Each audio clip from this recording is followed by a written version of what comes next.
Hi there, I'm B. I'm a writer and a dreamer. I have fun making these videos, and it would be great if you can show your support by liking our videos, commenting, and subscribing to our channel. Thank you.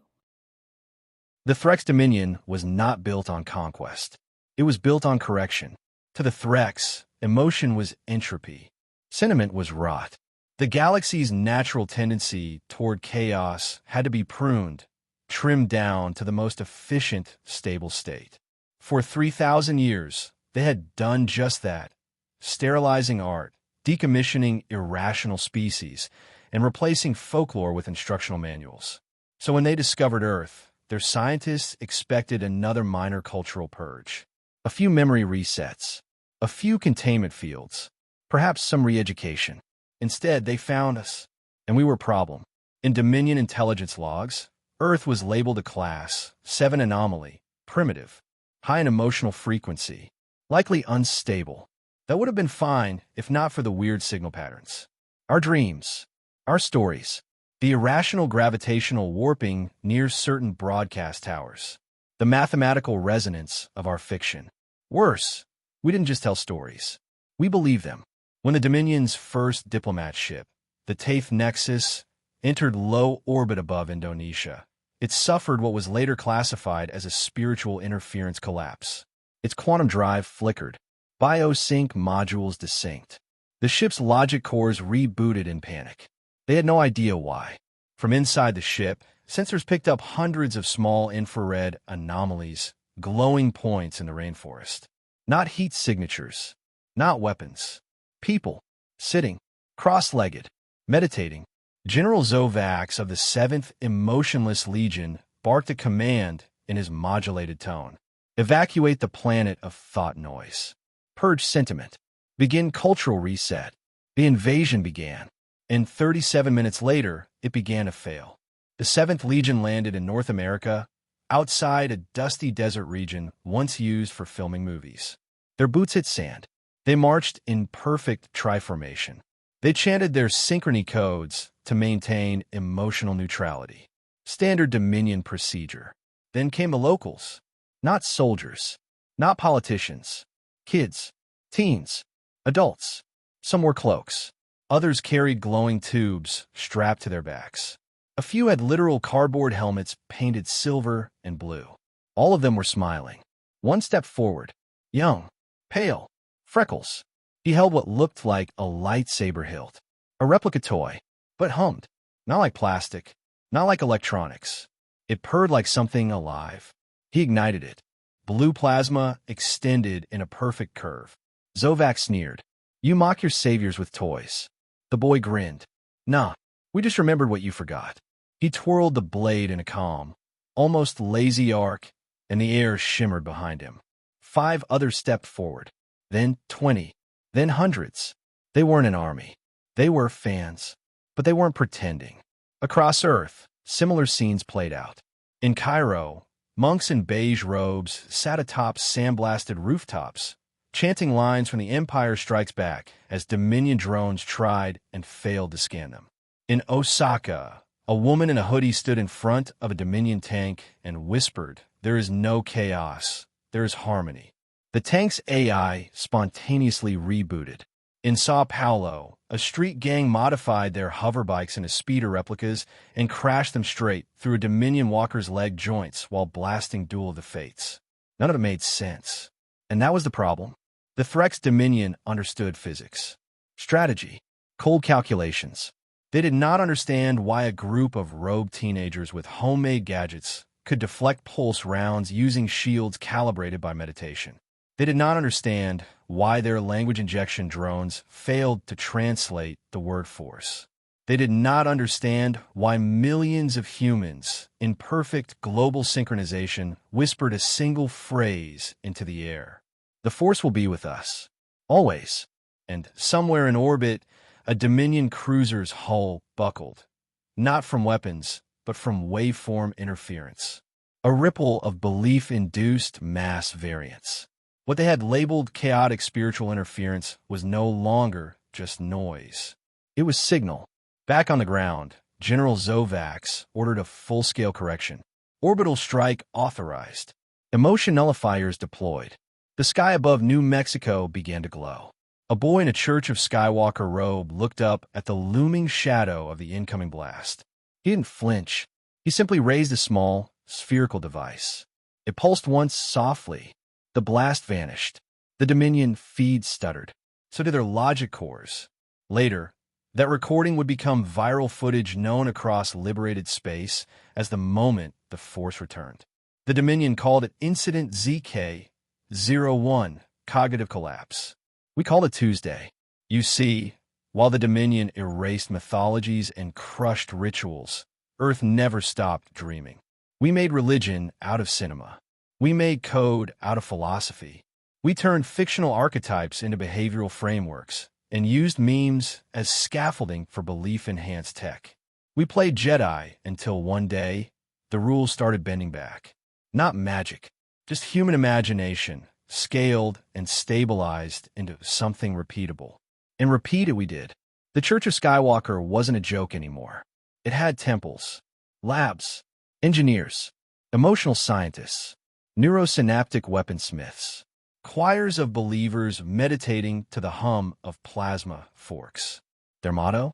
The Force is not real, but belief is. And belief bends reality. To the Threx Dominion, belief was error. But on Earth, belief was engineering. Our tech didn't respond to passwords or fingerprints. It responded to certainty. It read emotional harmonics. And those who mastered calm, balance, and conviction could trigger reality field modifiers that bent gravity, redirected light, even displaced kinetic energy. We didn't copy Jedi powers. We reconstructed them from the inside out. By the time the Dominion understood what was happening, it was too late. Over half their fleet had gone dark in orbit. Communication lines flickered. Their own soldiers began reporting auditory hallucinations. Some swore they heard a voice whisper, "Luminous beings are we, not this crude matter." The purge failed, and Earth became the first world in Dominion history to be classified as a Tier 0 cultural blackout zone. Translation? Do not approach. Do not engage. Do not observe. Reality compromised. Back at the Church of Skywalker's Nevada temple, High Monk Del Toro watched the stars ripple and folded his hands. They thought we were pretending, he said to the gathered acolytes. But we pretend harder than anyone else in the galaxy. And thus began the first doctrine of meme resistance. Believe, align, transcend, or get out of the way. Because the Force may not be real. But try telling that to the ship that just fell out of orbit. There were Force storms tearing capital ships in half. Before orbital temples sang into the void. Before alien empires started assigning therapists to soldiers exposed to human narrative fields. There were a few weird scientists, a couple of unemployed engineers, and an absurd question that would rewrite physics. What if the Force isn't real, but we build it anyway? The Church of Skywalker began as an ironic meme. A bunch of neuropsychologists, game designers, and ex-Hollywood stunt coordinators met in a crumbling warehouse in the Nevada desert to explore functional fandom. They were burned out, disillusioned, tired of politics, algorithms, and soulless science. So they turned to the one thing that had never betrayed them. Star Wars. Not the brand, said founding member Amani Wu. The myth, the structure, the feeling. They didn't worship Luke or Leia or some corporate version of the Jedi. They worshiped the idea of the Force. Balance, flow, purpose, and the power of belief. And then they did what humans do best. They hacked it. Version 1 of the Force Faith Engine, or FFE, was built in a garage, cobbled together with 2 emotion-sensitive EEG headbands, a dog training clicker, a salvaged particle field stabilizer, and an old lava lamp, just for vibes. It shouldn't have worked. And yet, when Amani meditated for 73 minutes in a feedback loop of calm breathing hope, the device levitated a screwdriver 11 inches off the floor. No magnets, no wires, just belief converted into coherent, repeatable motion. The church published their findings under a pseudonym in a fringe tech journal. The paper's title? Reactive Faith Systems as Low-Energy Quantum Catalysts in Meme-Stabilized Frameworks. It was promptly mocked by 300 physicists. Then it went viral on Earth's alt-tech networks.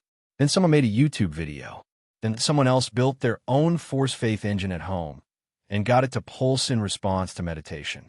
Then a girl in New Zealand whispered, "I am one with the force," and triggered a kinetic bubble around herself that stopped a falling bookshelf during an earthquake. Then the world paid attention.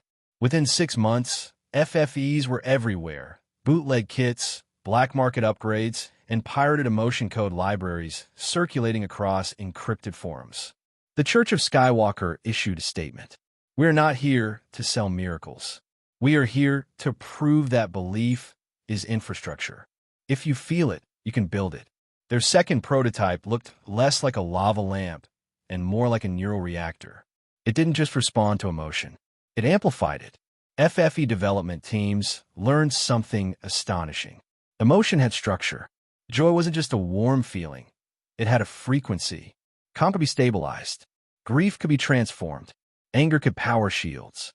FFE cores were soon programmed to detect harmonic alignment states, syncing with the user's belief narrative to stabilize exotic energy fields. The key wasn't the hardware. It was the story you believed while using it. "The brain doesn't know the force isn't real," said Dr. Ian Thorne. "So we built tech that agrees with the illusion and helps make it true." As FFEs evolved, rituals began to form, not mystical ones, but functional ones. Breathing patterns to calibrate intention. Movement sequences to guide neural flow. Spoken phrases as emotional locks. People weren't just quoting Jedi lines. They were executing protocols disguised as faith. When millions repeated, "There is no chaos, there is harmony," they were activating synchronized micro-belief clusters that changed physical properties in their environments. It wasn't magic. It was spiritual coding. The first military test was unintentional. A riot broke out in Johannesburg during a Dominion disinformation strike. Panic spread. Civilian comms jammed. A Skywalker temple initiate named Theo Mbeki activated his FFE, an older model known as the MKII Glowcore. He stood in the center of the chaos, closed his eyes, and projected a 30-meter wide dome of stabilized calm. Literally, the energy field changed atmosphere pressure, soothed heartbeat rates, and disabled all Dominion comms equipment. The riot ended in silence. When threat surveillance teams saw the footage, they called it type-read emotional contagion containment system. Translation: weaponized belief. They attempted countermeasures. Emotion nullifying toxins. Distraction spikes. Cultural erasure packets. None worked because FFEs weren't just tech. They were adaptive. They evolved alongside the stories people told. If the story changed, so did the power. By the time the Dominion's main fleet reached Earth, the Church of Skywalker had 10 known labs operating worldwide, each a fusion of temple, think tank, and workshop. Inside, robed engineers tweaking FFE harmonics while chanting. Children calibrating crystals to their mood frequencies. AI tutors whispering lines from Yoda to regulate breathing. The most advanced FFE, the Nova Core, was rumored to generate story shell fields capable of deflecting orbital artillery. One test ignited the clouds above Sri Lanka into an aurora of golden sigils. Dominion scouts witnessed it. 2 ships spontaneously rebooted in confusion. FFE tech reached its peak when Church scientists discovered narrative singularity events, moments when a collective belief became so synchronized that reality bent to accommodate it. A single whisper, a single gesture, a single story, and then something impossible happens. Dominion war algorithms couldn't predict it, because Earth wasn't fighting with ships or firepower. Earth was fighting with myth. The Church released a galactic manifesto during the height of the war. The Force is not a god, not a field, not a magic trick. It is a framework. It is how we reprogram ourselves into being more than the sum of logic. It is the interface between story and physics, between memory and matter, between what is and what we choose to become. And if enough of us believe it, the universe might just believe us back. When the Dominion landed, they expected panic. Instead, they saw monks standing calm in city streets, FFEs glowing in every direction, people not shouting but breathing, And when the first blast came, it didn't land, because humanity had remembered how to believe. And now, the Force Faith engine had gone planetary. 0431 Galactic Standard Time. The Dominion's High Command officially declared Earth non-conforming and temporally unstable. What that meant in real terms. Their empire had no idea what the hell was going on anymore. They had brought fleets. They had deployed null fields, sensory purges, cognitive recalibrators. They had erased empires before lunch and banned entire emotions before breakfast. And still, Earth refused to follow the script. Because while the Threx believed reality was fixed, humanity had a nasty habit of rewriting the stage directions. It began with an idea, a phrase spoken in unison by 9.2 million humans at sunrise. I am one with the Force, and the Force is with me. They didn't say it over radio. They didn't use satellites. They felt it, broadcasting raw, emotional frequency like one planetary nervous system. The result? The Dominion's observation arrays in orbit melted. Not exploded, melted, as if the metal had simply lost the will to remain solid. Their scout drones plummeted from the sky, not because they were shot, but because they couldn't stabilize in what Dominion technicians began calling a belief saturation zone. There is no chaos. There is harmony, whispered a child in Lagos. And a Dominion cruiser in low orbit glitched out of reality. Let's be clear, this wasn't magic. It was weaponized neurophysics. The Church of Skywalker had spent decades refining Force philosophy into something terrifyingly effective. Their engineers developed algorithms based on belief harmonics, known as faith-linked entangled modulation systems, or FLEMS for short. Yes, the acronym was terrible. No, I didn't care. FLEMS converted synchronized belief into quantum waveform modifications. In short, if enough people believed something hard enough, reality politely agreed to consider it. Threx scientists tried to counter it with math. That was their second mistake. Because Earth had math too. Only ours came wrapped in metaphor, story, and film scores that could make your soul weep. The first Force storm hit the Threx flagship Reason's apex. It had just completed a full-spectrum bombardment of Kansas City, which it declared a spiritual epicenter of irrational resistance. Turns out it was actually just Comic-Con weekend. As the ship rotated into low orbit for a second volley, clouds formed unnaturally above the hemisphere. Not from weather, from will.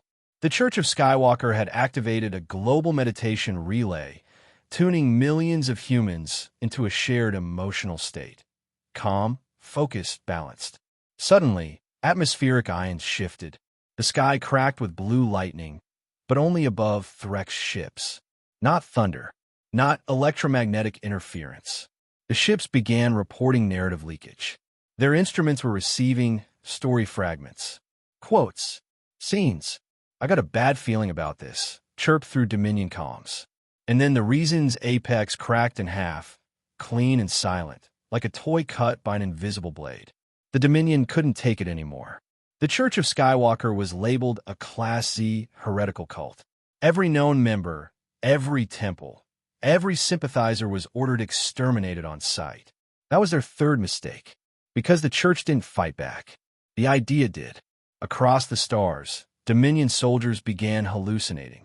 They saw cloaked figures in their dreams, heard whispers during decontamination. One technician on Vorga, 12 reported seeing a glowing old man with a beard floating above his bed, mumbling something about trying or not trying. Entire regiments defected, unable to cope with the emotional dissonance. Not to Earth, to themselves. They began feeling again. And in the Dominion, feeling was treason. Commander Vale Drix, a battle-hardened Threx veteran with 12 campaigns under her belt, stood before her troops one morning in silence. She placed her logic halo on the ground. Then she spoke. I dreamed of a boy with twin sons behind him. He forgave me. I am defecting. Her troops followed. They didn't join Earth. They simply stopped obeying. The Dominion called it Ideological Contagion Event 1138. Earth just called it Tuesday. Desperate, the Dominion deployed its most devastating weapon, the Thought Eater, a self-replicating concept virus designed to erase dangerous ideas from sentient minds. Wherever it spread, it would delete the structure of belief itself, cleansing infected civilizations of memory, myth, and metaphor. The payload was launched toward Earth. But something happened. Midway through atmospheric entry, it fractured. Why? Because humans had anticipated it. The Church of Skywalker activated the Creed Firewall, a synchronized broadcast of the Skywalker doctrine, repeated in whispers, murals, code, rhythm, even dance. The Force is with us. We are not Jedi, but we remember. We do not believe because it is real. It is real because we believe. The Thought Eater encountered a wall of story, culture, stubbornness, sarcasm, and sheer goddamned love for a galaxy far, far away. It choked and died. In the skies above Earth, the Dominion's fleet received one final broadcast from their failing orbital command. Subject Species 003. Humanity has redefined the laws of engagement. Reality now functions under their cultural framework. Retreat. Reset. Regret. The Threx Empire didn't collapse in fire. It collapsed in doubt. Doubt in their own doctrine. Doubt in their immunity to belief. Doubt in their ability to define what was real. After the war, Earth was marked on Dominion star maps, not as conquered, but as Wasteland Zero. Reality unstable. Approach only with cultural armor. Pilgrims from distant worlds began arriving in secret. Some wore robes. Some brought replica sabers.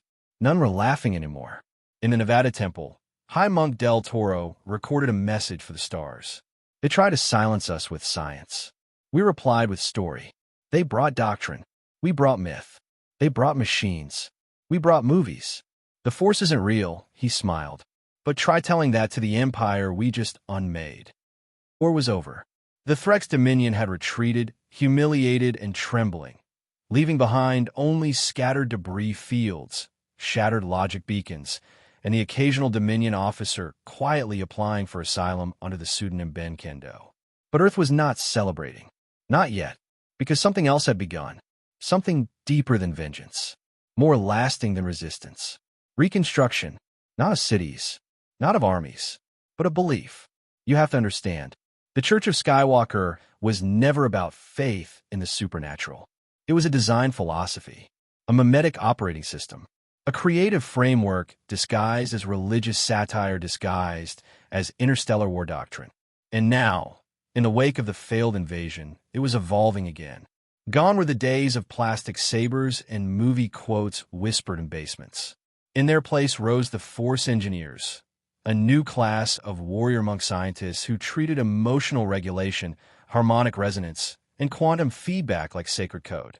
The Force is not magic, said High Monk Del Toro. It is alignment, balance, a pattern within the noise. Their robes were no longer just cosplay. Their weapons? No longer toys. The first true saber was forged in the Nevada Temple's underground fabric chamber. Not built. Forged. From carbon-threaded plasma, sheaths woven with harmonic stabilizers. The core was a memory crystal, an AI core programmed with the wielder's emotional profile. You didn't activate it with a switch. You earned it through stillness, through discipline, through resonance. A Force engineer's saber wouldn't ignite if you were angry, or fearful, or sarcastic, unless, of course, your alignment required those things. Some people are naturally chaotic good. One sabersmith admitted with a shrug. Each saber was as unique as its wielder. Curved hilts, twin blades, whip-like forms, even soundless sabers used by monks trained in stealth harmonics. They weren't weapons. They were mirrors, and they could cut through reality itself. To further stabilize belief-powered tech, engineers developed emotion amplifiers, wearable devices that boosted a user's core sentiment into usable kinetic energy. Some wore calm amplifiers, their heart rates slowed to near hibernation, able to bend bullets midair. Others chose joy amplifiers, laughing as they sprinted up walls and deflected drones with musical pulses. One particularly unhinged unit of Force engineers operated entirely on sarcasm loops, channeling disdain in a targeted EMP burst that made Threx tech physically recoil. Turns out smugness can be a power source, said Commander Tasha Run, lighting a cigar with her saber. With Earth now a cultural singularity, temple academies began appearing across the globe. Not militarized camps, not traditional schools. Think Hogwarts meets DARPA with a touch of Burning Man. Students didn't memorize doctrines. They tested them. They hacked emotion into machinery. They built belief-charged mechs that ran on collective meditations. They reverse-engineered Dominion memory suppressors and turned them into imagination accelerators. In the Moroccan temple, children used music to levitate pebbles. In the Philippines, teenagers dueled with hollow blades over lava fields simulated in augmented terrain. In Iceland, a solitary monk walked into a lightning storm, lifted his saber, and whispered, "I'm the storm's harmony." The clouds parted. Of course, not everyone in the galaxy was thrilled. The Threks weren't the only civilization out there. Others had watched Earth's victory with concern. After all, what kind of species defeats a 3,000-year empire with belief and movie quotes? So the Uxori Confederacy, a coldly rational federation of logic-based insectoids, sent a diplomatic team to negotiate Earth's mimetic disarmament.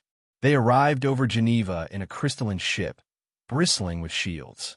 They were met by Force engineer Sol Moreau, clad in ceremonial black, flanked by 12 monks humming in resonance. "We come to disable your dangerous ideology," said the Uxori speaker. Sol Moreau ignited his saber, but it didn't glow. It sang, a deep, harmonic vibration that caused the Uxori ship to lose altitude. "We will not fight," said Moreau, "but we will not stop believing." The Uxori speaker trembled. "You've built weapons from culture." "No," Moreau smiled. "We've made culture our weapon." The Uxori left in silence. Later, one of them applied for a student visa. As Force engineers stabilized the post-war chaos, something strange began happening. Reality itself began to soften. Not drastically, not instantly, but subtly. Coincidences increased. Synchronizations multiplied. Patterns emerged in cloud formations. Old religious relics began interacting with Force tech as if aware. Even weather patterns responded to global emotional flux. Scientists dubbed it cognitive georesonance. The Church simply called it the Force adjusting. Not everyone agreed with the changes. A splinter group known as the Gray Echo emerged.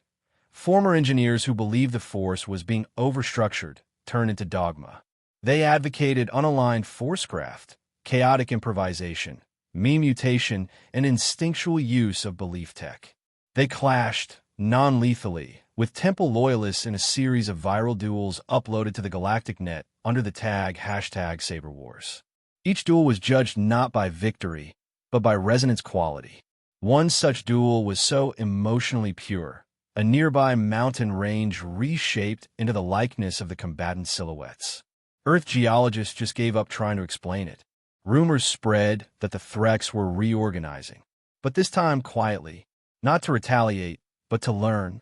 Some claimed Dominion scientists had begun their own Force experiments, using emotion amplifiers with unsettling results. Others believed the Dominion had become infected with something far worse than ideology. Hope. Whatever the case, no fleet approached Earth. Not yet. Not after what happened last time. To unify the rising chaos of Forcecraft, the Church of Skywalker released the Codex Harmonium, a public, open-source manual combining emotional physics, belief mechanics, story math, and DIY saber guides. It ended with a single sentence. "We are not Jedi, but we remember the feeling, and that is enough to shape the stars." By year's end, 20 new temples stood. Hundreds of Force engineers graduated.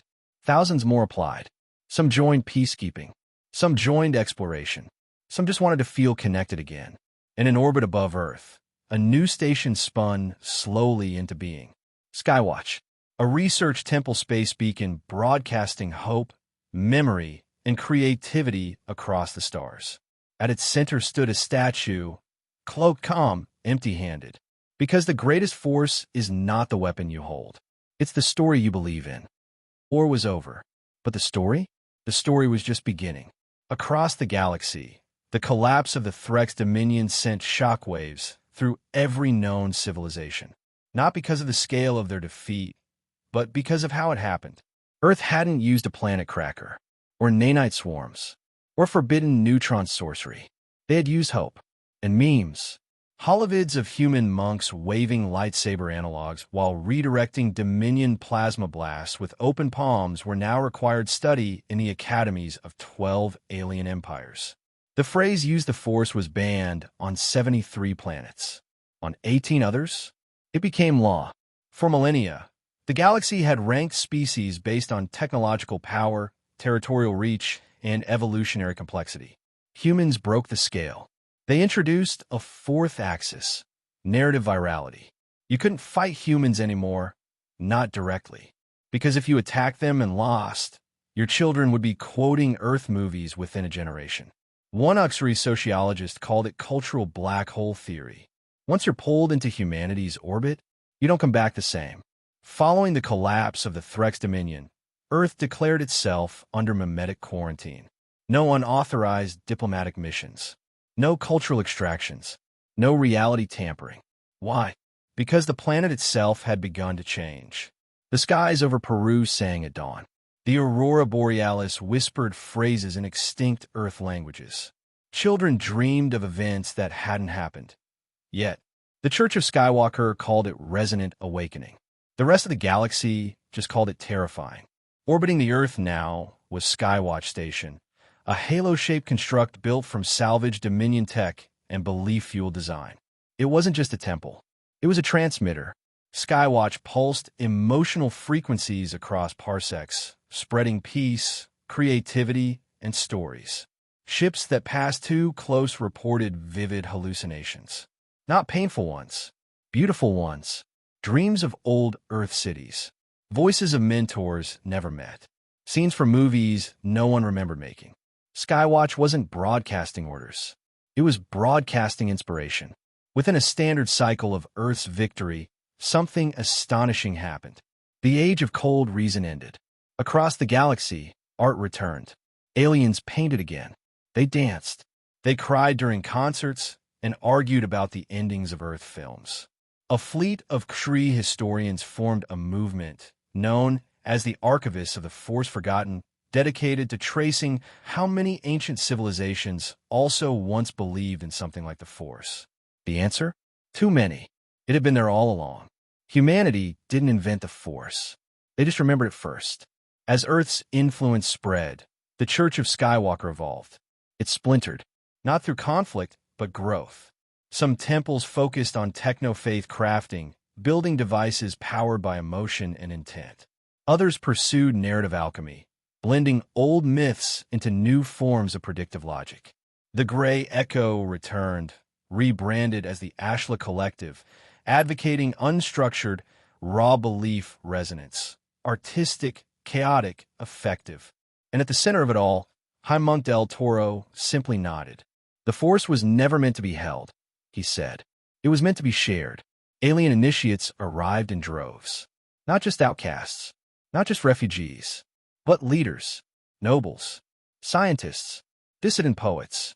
A Sarnathi diplomat named Vurex gave up his position in his species' Grand Council to sweep the temple floors at Kyoto 9. I've seen the edge of logic, he said, bowing. And beyond it, there was music. They came with open minds. They left with open hearts. On the one-year anniversary of the Dominion's defeat, a ritual took place. Not just on Earth. Every planet touched by Skywatch's influence participated. Each participant, human or otherwise, stood in silence. They ignited their sabers, staffs, belief rods, or just held up candles. And they said nothing, because the silence carried more resonance than any speech. For 1 hour, across thousands of systems, the galaxy remembered. Not war, not hatred, but the moment of forgotten myth became reality. Then it happened. Ships appeared from deep space. Designs unknown. Energy signatures, oddly familiar. They did not speak in words. They projected memories. Ancient ones, of temples floating in nebulae, of peacekeepers walking among stars, of something older than Jedi, older than even human myth. The Starforged ones, they called themselves. We saw your signal, they said. And we remember you. Not Earth, not humans, but the Force, and those who still carried it. With their arrival came blueprints, technologies shaped by thought, vessels grown from memory. Human engineers called them dream ships. They moved not through space, but story. The ships didn't require pilots. They required purpose, and the humans had plenty. They weren't content to be defenders anymore. They were builders, sharers, creators. They began spreading Force frameworks like open-source libraries, emotional stabilizers for trauma worlds, belief-weaving kits for post-collapse societies, myth architects for narrative-dead cultures. Wherever hope had died, Force engineers brought the script back. Before stepping down as High Monk, Del Toro made one last speech, beamed across Skywatch, Earth, and into the archive of every known species. His voice was gentle. No sabers, no drama, just truth. We never wanted to conquer. We never wanted to lead. We just wanted to remember. The Force is not owned. It is not a doctrine. It is a pattern in the chaos, a whisper in the void. It is the feeling you get when the music swells, the quiet before the choice, the leap into the unknown. You do not need to kneel. You do not need to obey. You only need to feel it. And when you do, pass it on. The Church didn't become a galactic government. They didn't need to. Their influence wasn't enforced. It was chosen. The Force didn't win through war. It won through remembrance. And now, across stars once cold and silent, stories flicker again. Not as superstition, not as fantasy, but as the new architecture of reality. We're not Jedi. We're not gods. We are not prophets. We are believers, engineers of wonder, hackers of faith, bearers of sabers forged from dreams. And in the silence between stars, the Force is with us, always.